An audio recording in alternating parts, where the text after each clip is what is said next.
ڈالتا. یہ بھی بعض لوگوں نے لکھا کہ ہمارے حضور کو جو ہے پیٹھ کے پیچھے کا علم نہیں، یہ بھی بعض لوگوں نے لکھا ہے. تو اس طریقے کے جو ہے الگ الگ جملے انہوں نے کہا ہے. اور یہ جو بات کہی کہ شیطان کا علم نبی کریم کے علم سے زیادہ ہے، یہ علماء نے فرمایا یہ خالص کفر ہے. اگر کوئی یہ سوچ رکھے گا کہ شیطان کو، کیونکہ شیطان ہر ایک کو وسوسہ ڈالتا، ہر ایک کو دھوکہ دیتا. چائنا والے کو جب وہ وسوسہ ڈالتا شراب پینے کے لیے تو چائنیز لینگویج میں ڈالتا.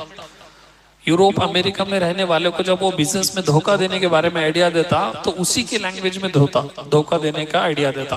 ایک اکاؤنٹنٹ کو، ایک کارپینٹر کو، ایک الیکٹریشن کو جب وہ کسی فراڈ یا دھوکے میں مبتلا کرنے کی کوشش کرتا تو وہ اسے سب لاس معلوم رہتے اسے.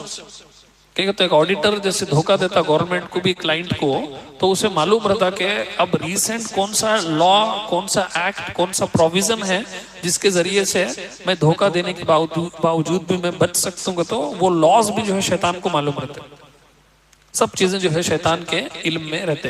تو اب اس بنیاد کو بنا کر جو ہے انہوں نے معاذ اللہ یہ کہا کہ شیطان کا علم جو ہے معاذ اللہ نبی کے علم سے بھی زیادہ ہے. اب ہمارے علماء نے اس کا جواب، اس کا آنسر یہ دیا کہ اگر کوئی یہ سوچ رکھے گا کہ شیطان کا علم نبی کے علم سے زیادہ ہے تو وہ مسلمان نہیں رہے گا، وہ کافر ہو جائے گا.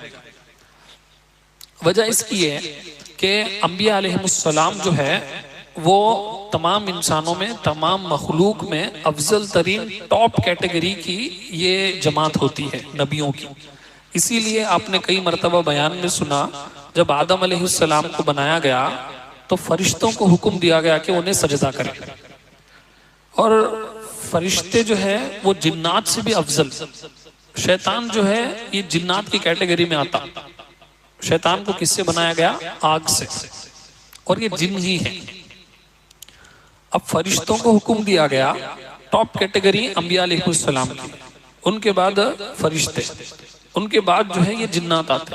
اب فرشتوں کو ہی حکم دیا گیا کہ وہ آدم علیہ السلام کو سجدہ کرے، تو یہ چھوٹی کیٹیگری کا جو جنات ہے اور ابلیس تھا اسے بدرجہ اولا حکم دیا گیا کہ وہ جو ہے سجدہ